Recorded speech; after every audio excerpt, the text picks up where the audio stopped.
The government came to the National Assembly this afternoon seeking $204 million as part of the supplementary budget, this being for the payment of contract workers. What the government was in fact trying to do is to get approval for money it had already spent. The opposition shot down the request, voting against it. But in that process, a lively debate about the Chief Justice's provisional ruling on that budget cut began. The government sought to interpret the ruling to mean it could tap into the contingency fund, then come before the National Assembly and seek approval. The opposition said that was not the way it should have been done, and the government was misinterpreting the ruling and doing its own thing. The honourable member would also recall that subsequently there was delivered an order by the Chief Justice, a decision by the Chief Justice that outlined the relevant provisions of the Constitution as it relates to what remedies are available in the event of inadequate appropriations being available to meet the services of government. Am I to understand that that means that the court somewhere in the Constitution is authorized to overrule the body that is empowered to approve appropriations? Because it is not my, I have the decision of the court before me, and I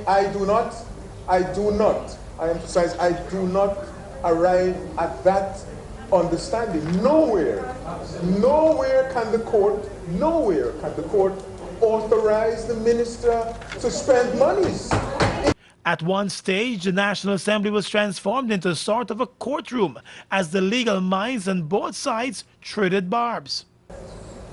The Chief Justice, in his ruling, identified provisions in the Constitution which are available to the Minister of Finance and avails the Minister of Finance to access monies from the Consolidated Fund and the Contingency Fund if, in the opinion of the Minister of Finance, there has been an insufficient allocation made in respect of those agencies. It is not for the court to substitute itself for the Minister of Finance.